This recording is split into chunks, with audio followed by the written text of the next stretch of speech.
Mika igice ca gatanu. Mika igice ca gatanu. Turasoma dore ku murongo wa kabiri dushikane ku murongo wa gatandatu. Turiko turavuga ibijanye no kwibuka ivuka ry'umucunguzi wacu Yesu Kristo. Ntiyavutse uyu munsi, turiko turibuka ivuka ryiwewe. Ndashaka twibutse ineza yuko kuvuka kwiwiwe ni cari caragizwe ibanga imyaka n'ibihe Imana yahishuye mu gihe gikwiriye.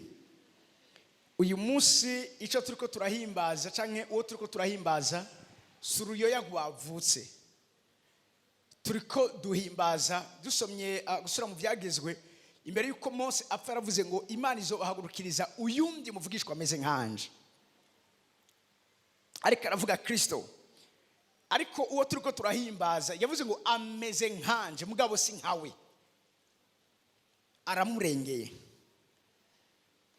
Umwe ayoboka mu rugo rw'Imana nk'umukozi, ariko uwundi aganza urugo rw'Imana nk'umwana w'imfura kandi samuragwa. Aravuga ngo Imana izobahagurukiriza uyundi. Sindiko twoca kuri kino canditswe mbere ko tuza muri Mika. Genda gatoya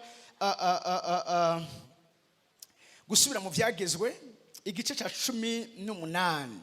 Munyarukize ko ngomba nkoresha umwanya muto cyane ushoboka kugira ngo kiruta gatatu turonye nize kwinjira ku mwanya kandi byose bize kugenda neza. Gusubira mu vyagezwe 18:15 haravuga aho Imana yanyu azobahagurukiriza uvugishwa nawe ameze nkanje. Azobahagurukiriza uvugishwa nawe ameze nkanje. Ava muri mwebwe mubi wanyu azaba ari we mwumvira. Azobe ari we mwumvira. Ariko aravugishwa kubijana kuza kwa Yesu. Komeza. Bizoba nkuko mwabisavye uhoraho muri ubu kuri wa munsi mwari mukoranye, aho mwavuga muti ntidusubire kumva ijwi ry'uhoraho Imana yacu no kubona ujya muriro uhambaye ntiduhave dupfa. Warakambarira ati ivyo bavuze babivuze ko ati nzobahagurukiriza uvugishwa nanje ava mu biwabo ameze nkawe. Ati nzoshira amajambo yanje mu kanwa kiwe nawe azobabarira ivyo ndamugeze byose. Biblia isigurwa na Bibiliya. Abaheburayo igice ca mbere nsomera ku murongo wa mbere nyene ushaka ku murongo wa gatatu. Nkomereza. Abaheburayo igice ca mbere murongo wa mbere. Kera Imana yabaririye basogokuruza. Mose yavuze ngo azobahagurukiriza umuvugishwa n'Imana hagati muri mwebwe ameze nka mwebwe. Imana ngo izoshira amajambo yayo mu kanwa kiwe, ngo uwo ni wazobabwira ivyo Imana igomba kandi niwe muzokumvira. Abaheburayo igice ca mbere cyatubwira ngo kera Imana yabariye basogokuruza mu kanwa k'abavugishwa nayo mu bihe vyinshi no mu buryo bwinshi. Umurongo wa kabiri. Muri iminsi y'iherezo yabaririye twebwe mu kanwa k'umwana wayo.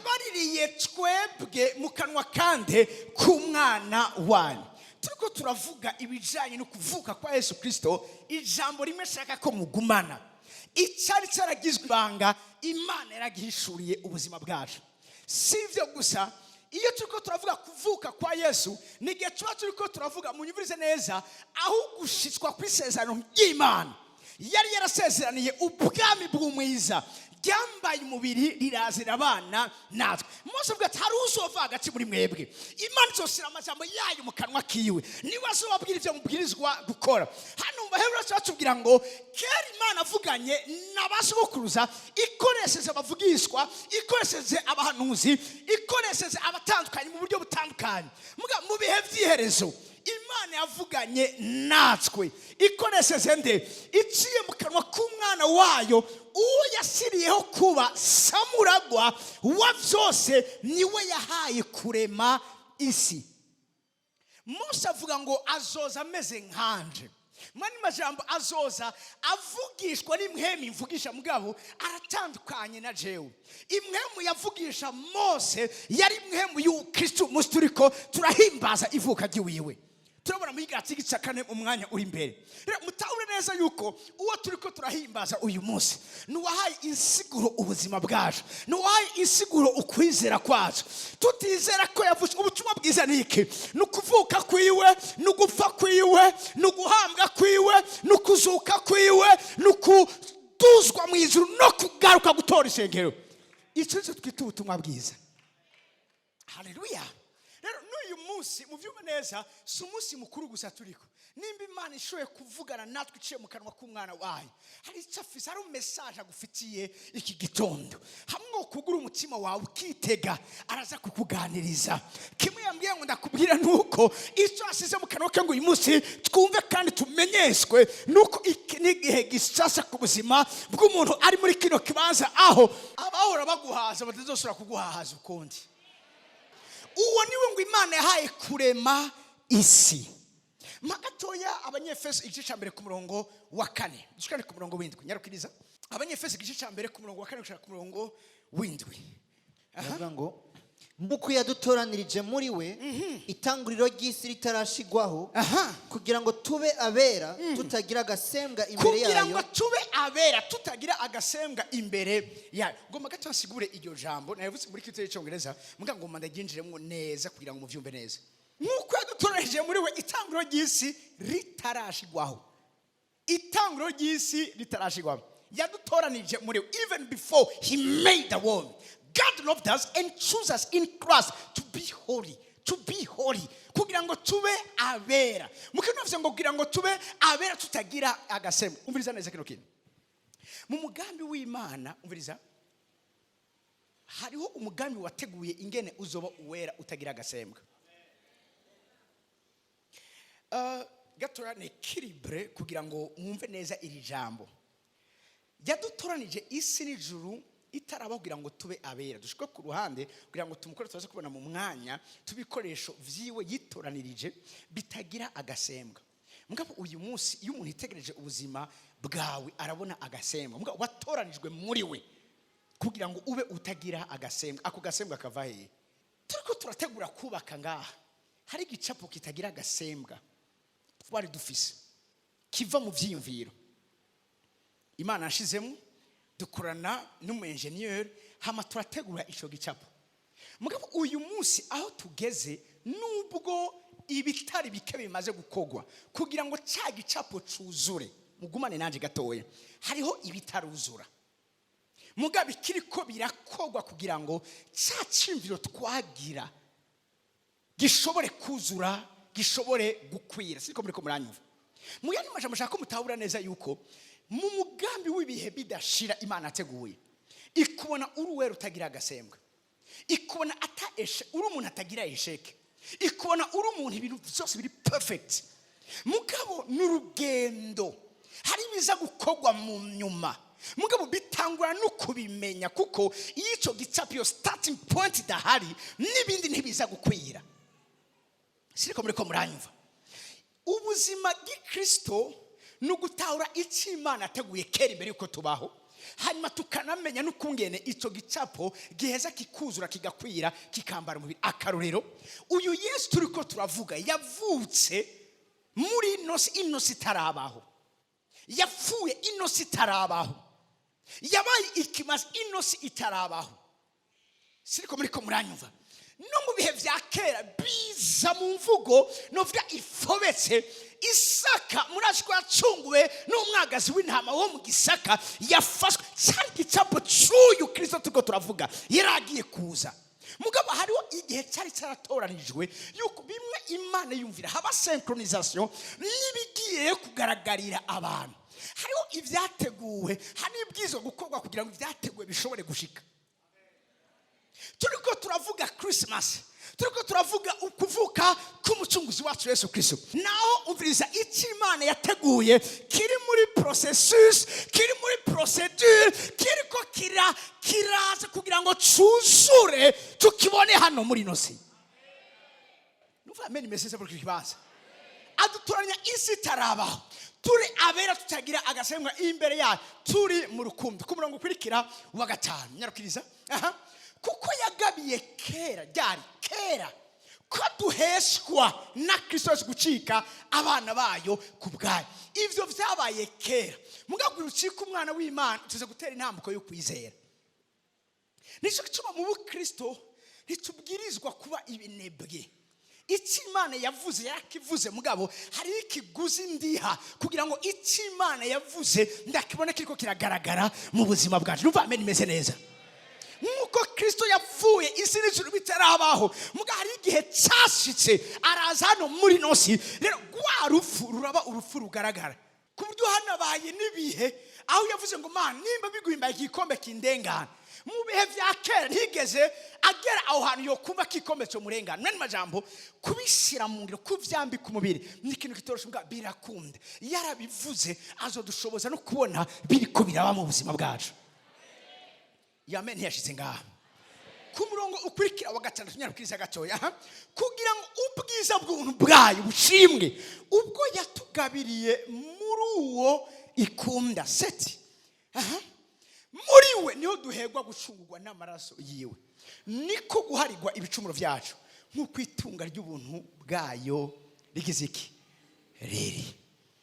Iyo atavuka ibi vyose ntivyari gufata ikibanza, ntivyari kuba, ntivyari gushika. Reka mbavugishe ko gatoya. Iyo turiko turavuga Christmas, kuri jewe n'umunsi Imana yihoye umwasi wayo. Urufu rwa Yesu ni intango y'umugambi wo kwihora kw'Imana yacu ku bansi bacu. Mika igice cya 5 nyarukiriza. Mika ngira bacavyumva neza. Dusubire kandi mu bihe vya kera. Mika igice cya 5. Sura kandi muri ati Noel nziza. Haleluya. Uti Imana iguhorera umwansi wawe. Bibiliya muri Imana tubwira ngo ntimukihore, mundekere uguhora. Mundekere vengeance. Mwe nimwivanje. Ariko nimundekere jewe ndabahorere. Uguhora ngo nukwande jewe uhora. Turavuga kuvuga kwa Yesu naho Imana yihoye umwasi wayo. Haleluya. Fasha. Ariko wewe Betelehemu Efurata, naho uri nkewa mu bihumbi by'Ubuyuda, muri wewe hazomviramwo uzobasega mu Bisirayeli, amamo yiwe yahereye kera hose, ibihe n'ibindi. Mpera tushe umuntu rero ndiye mubwire ngo yarahimbawe n'ibikugize. Uti kandi ntiyitwararitse kahise kiwawe katabaye keza. Mugumane nanje gatoya. Haleluya. Haleluya. Imana ntiko irarazwa ushinga na kahise kiwawe. Ikiraje ishinga Imana ni kubuna kazoza kiwawe. Yamene kitashitse ngaha. Ngira umuntu ati kuri no munsi wa Noheli kahise kawe ni gahite.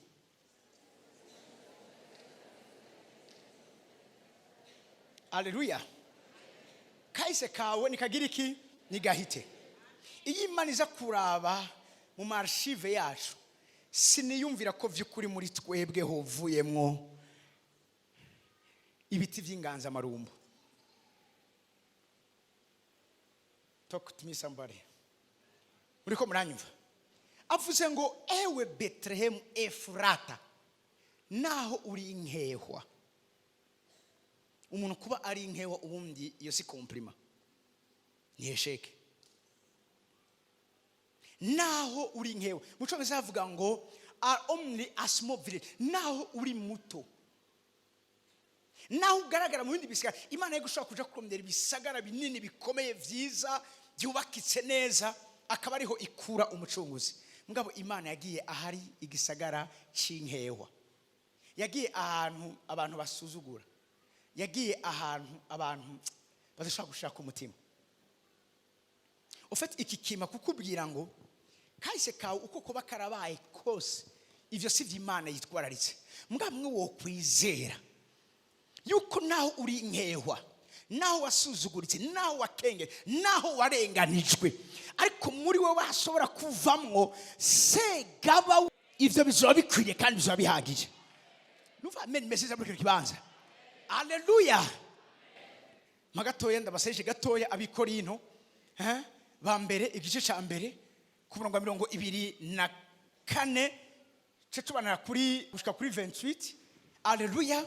yimanikira amakritère de sélection yayo aratangaje. Kandi aha ni umuntu wese aza kubona yuko ntawe Imana irengaye. Imana ashobora gukoresha ubukomeye, ashobora gukoresha ubaye, nta numwe Imana itokoresha yagambiye kumukoresha. Mwene majambo ukureho izo nzitizi zo kuvuga ngo Mana ndacari muto, Mana iwacu ntituzwi, Mana iwacu ntabakomeye bavuyeyo, Mana uravyumva jewe sifisi by'abandi bafise. Ivyo si vy'Imana iza kuraba. Niyo bidaharira zikabitangura bikaba bishasha kuri wewe. Numva amene meze neza. Haravuga ngo ariko kubahamagagwa b'Abayuda n'Abagiriki ni Kristo ubushobozi bw'Imana kandi n'ubwenge bw'Imana. Kubahamagagwa yaba mu Bayuda ya mu Bagiriki ni Kristo ubushobozi bw'Imana. Ubundi Abagiriki n'abandi atari Abayuda ntibari mu muce w'Imana yateguye kuzokoresha. Mugabe bivuze ngo ni Kristo ubushobozi bw'Imana kandi n'ubwenge bw'Imana. Mwakira ubushobozi bw'Imana n'ubwenge bw'Imana wabashisha gushitsa ihamagagwa ryanyu. 25 nyarukiriza. Hacavuga ngo kuko ubupfu bw'Imana burusha abantu ubwenge. Ku bantu urumva ilfo ko umuntu aba ari qualifié, mugabo ku Mana Imana ikeneye qualification, ikeneye uwari we wese. Imana ashoboye kuzikamuha ivyankenerwa vyose, kuko iyo turiko turavuga kuvuka k'umucunguzi wacu, turiko turavuga kuvuka kwambara umubiri kw'ivyari byaragizwe ibanga imyaka n'ibihe, ariko Imana yashimye guhishura muri kino gihe. Numva ameri meze neza. Haleluya. Kandi n'intege nke z'Imana zirusha abantu inkomezi. Umviriza, muzirikane hamagagwa rya mbwira ati nturi utagira hamagagwa ku buzima bw'iwawe. Mumbarira uti nturi utagira hamagagwa ku buzima bw'iwawe. Nturiho utagira hamagagwa ku buzima bw'iwawe.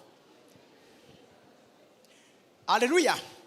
Umuntu atagira hamagagwa muri buno buzima n'umuntu atakintu kiramubabaza cyane. Uwo ntaragira guhamagagwa. Muko umuntu yahuye n'ikintu kikamubabaza kikamubera umutwaro, uwo muntu arafise umuhamagara ku buzima bwiwe. Zirikana ihamagagwa ryanyu bere data yuko abo ubwenge bw'abantu bahamagawe atari benshi, abakomeye bahamagawe atari benshi, abafasoni bahamagawe atari benshi. Next. 27. Ariko Imana yatoranyije ibifu byo mu isi gwimara amazi abanyabwenge. Aha benshi niho twari turi. Nicyo gitumye duhindukije amaso tukaraba kahise kacu. Nta numwe yifuza gusubira iyo yavuye. Turamuntu yifuza gusubira iyo yavuye. Haleluya. Abanyabwenge yatoranije ibinyantege nke byo mu isi kugira ngo imara amazi ibikomeye. 28. Kandi n'ivyoroshe byo mu isi nibikengego. Mucaje ngo God choose things despised by the world. Haje bavuze ngo ivyoroshe, mugabo mucaje avuga ngo ivyasuzuguwe. Bethlehem yari yarasuzuguwe, mugabo iyo nyene yasuzuguwe ni Imana yaje kukuramwo kuronderamwo umucunguzi wese. Yarabitoraje ngo ititure ibireho. 29. Kugira ngo ntihagire umuntu yirata imbere y'Imana. Kugira ntihagire umuntu yirata ngo jewe Imana yankoresheje kubera ko mvuga neza igifaransa, kubera ko mvuga neza icongereza, kubera ko mfise amadiplome akomeye. Ivyo birashobora kugufana. Twama twafashije abaturusha amashure bize, abaturusha ubwenge. Mwarahane Imana nabo nyeri bitwa karabanyabwenge. Imana yemera ko bibacanga gatoya. Hanyuma kaze je nasomera umusiguzi ndabaka bonus. Ibi ntibi si vya Noel, akana kantu gusa nyene shatse gucisha umusiguzi gatatu. Mumugisha ndagusabira Imana nuyu ugumize hafi. Somera here ku murongo wa 11. Umusiguzi cyo cya gatatu 11 haravuga ngo ikintu cyose yakiremye ari cyiza mu gihe cyacu. Ikintu cyose yakiremye ari cyiza mu gihe cyacu. Umugisha wa mbere dufise hano muri nose no gutahura iki kinyegezwa. Cuko ikintu cyose Imana yakoze yagikoze mu gihe cyacu. Hari abantu batazi ivyo Imana yakoze nibihe yabikoreye. Hari umwanya nubwo ushaka kwidigadiga ngo ugire gute unezeye utazobukineze ngo umwanya wamaze kujana. Nukumenya ikintu cyose hariho ivyo Imana iguha ikakubwira ati ibisina biguhaye ngo bibike, ibindi biguhaye kugira ngo ugire iki ubinezeregwemo. harabu Imana ngati ibi sinabiguhaye kugira ngo binezererwe, ibi ndabiguhaye kugira ngo utubike umukanda ubishire ahantu bizokungukira. Ubundi umugisha w'Imana watugisha amahoro uvangamo. Hari abantu bari muri kino kibanza bariko bashaka kubaho ubuzima bw'abasaza bakiri bato. Ico gihe kizoza, reka uzosaza n'ibizoba bihari. Ukiyima ngura umunyabwenge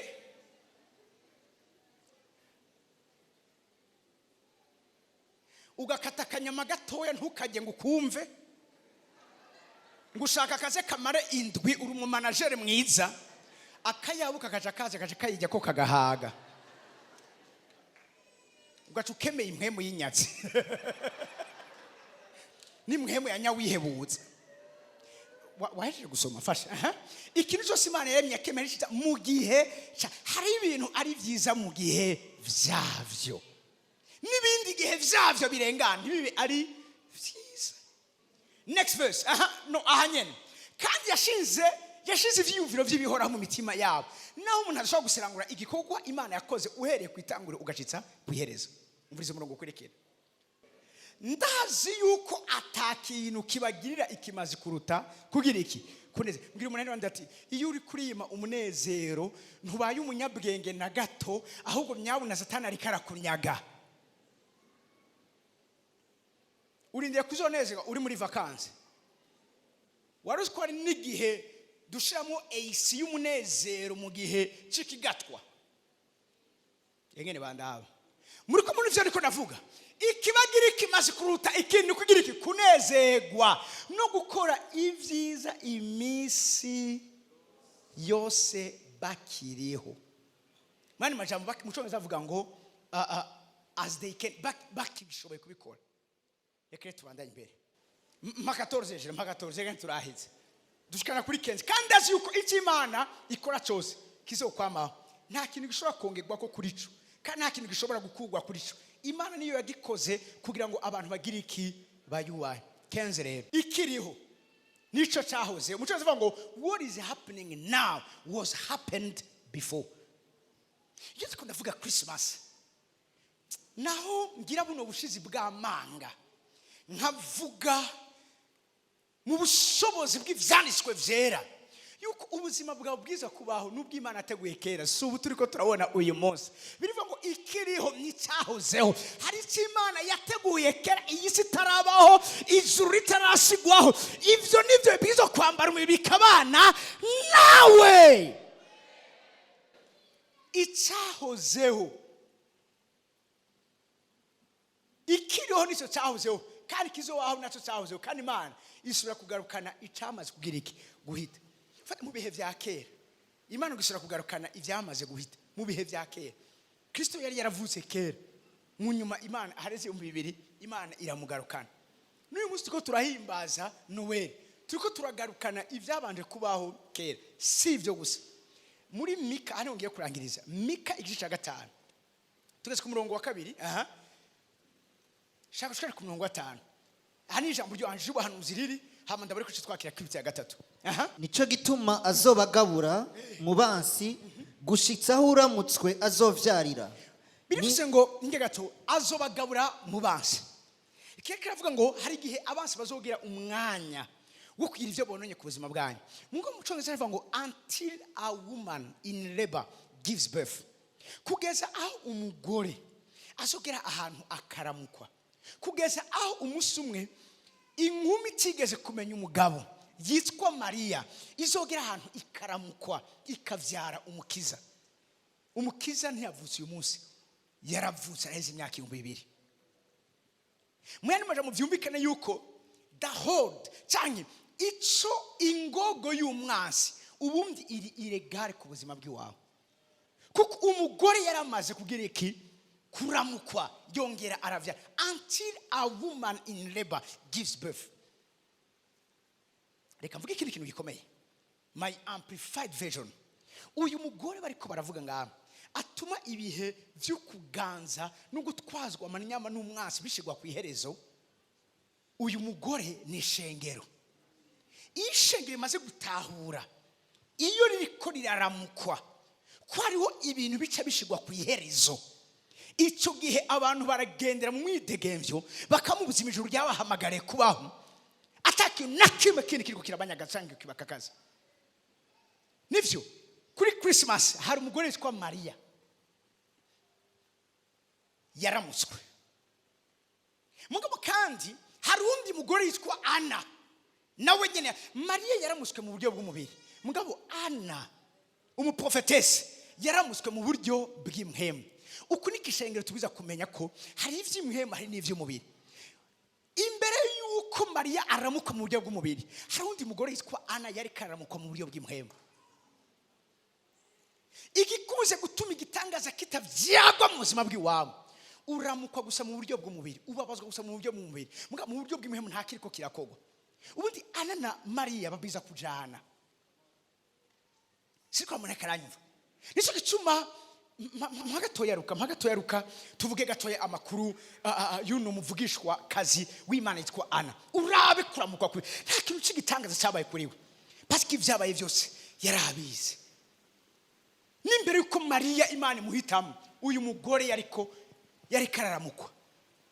Birivuga ngo yabaye n'umugabo imyaka ingahe? 7 gusa. Ashamara imyaka 84 ari mu nzu y'Imana ngo arorereye. Oh God. Nyarukiza Luka igice ca 2. Luka igice ca 2 murongo wa 36 haravuga ngo kandi hariyo Anna uwavugishwa n'Imana, umukobwa wa Fanueli wo mu muryango wa Asheri, yari umutamakazi wa kera, yabanye n'umugabo wiwe imyaka 7 uhereye ku kurongorwa kwiwe. Kandi yamaze imyaka 84 ari umupfakazi, ntiyava mu rusengero gusenga. Yamaze imyaka 84 ari kararamukwa, yisonzesha yinginga. Hinge gato kugeza ishengero ritahuye ibise by'umugore, ukuramukwa k'umugore hari ibintu bitazohagarara. Namariko ndabivuga, ishengero ritaratahura ino eta y'umugore ari kararamukwa, ikangura nshobora kuvuka. Umwe agiye kuramuka mu gihe giye kuza, muga hari undi yatanguye haize imyaka 84 ari kararamukwa, umukobwa wa Fanueli. Wow. Beshe kubera iki amasezerano yabo aba avorte? Nikora ko bafise Maria ntibafise Anna. Mbwira Maria bati uteza kugira abagore babiri mu buzima bw'iwawe, ubiza kugira Maria, ubiza kugira na Anna. Mugabwiza gutangura Anna hagasubira Maria. Maria munyumvirize neza, aza gushitsa ivyo Anna yabanje kugira iki, kutershaja mu bwami bw'Imana, akinginga agataka akaboroga. Hana niwe atuma Maria avyara. Haleluya. Yinginga ku murango no mwijoro, yinginga ku murango no mwijoro. Komeza munsi. Ako kanya caraza ashima Imana, avuga ivya Yesu. Yaje ashima Imana, atangura mucozo ngo she came along just as Simeon was talking with Mary and Joseph, and she began praising God. Iyo Maria yavyaye, Hana azanwa no gushima Imana kuko arazi ivyabanje kuba imbere yuko Maria avyara. Muriko muranyumva 2026 tuba dufise Maria na Anna at the same time. Haleluya. Kandi ubwiza kuba Maria kandi ukabwiza kuba na Hana. Nzobikwigisha 2026 kaze muri madimanso abiri. Haleluya. Muriko muranyumva? Araza Shimana avuga ivya Yesu, abibwira abari barorereye. Mwavyumvise? Abibwira abari barorereye ugucungurwa ku Yerusalemu bose.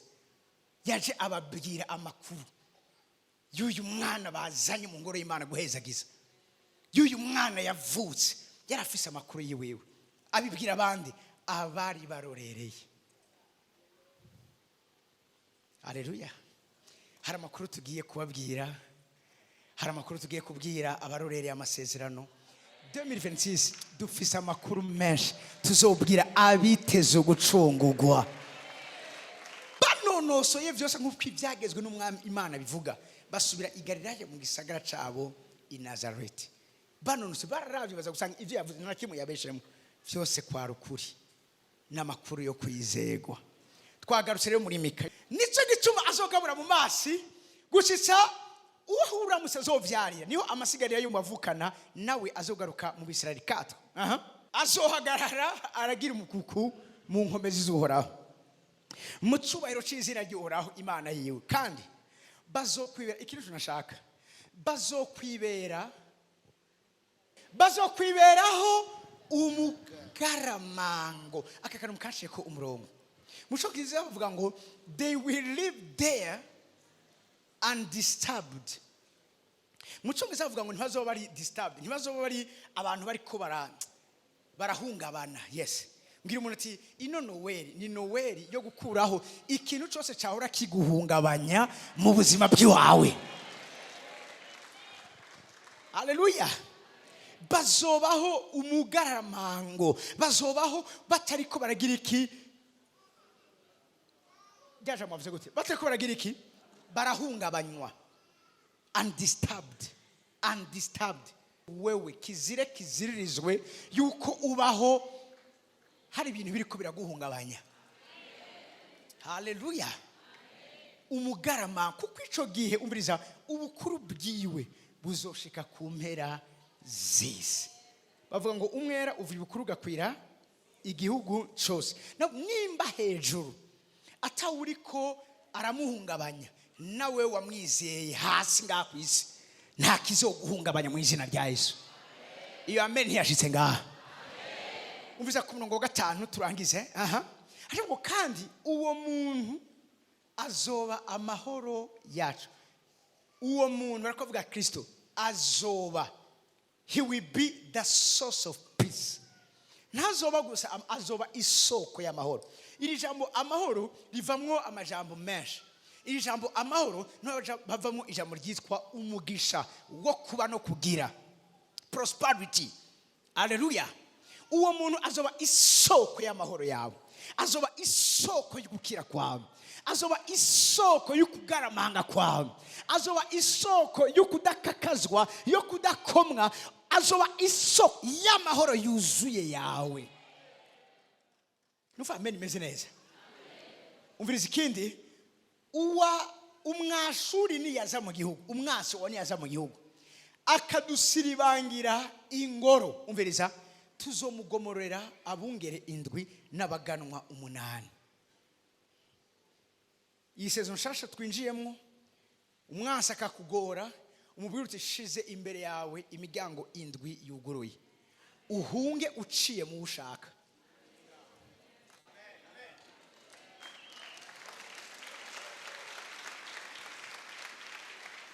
Haleluya. Mwanyumvise? Avuze ngo tuzomugomorera abungere 7 n'abaganwa 8. Uzokwihenda ngo araje. Umurongo wa 6 turangize. Avuga ngo kandi igihugu cya Ashuri bazokirikisha inkota bone ibihugu cyane mu ibi nibihugu byahoze bagira ko ubushobozi. Mungavuze ngo nibo bazobiririkisha inkota. Hamacavuga ngo kumbibe zacu.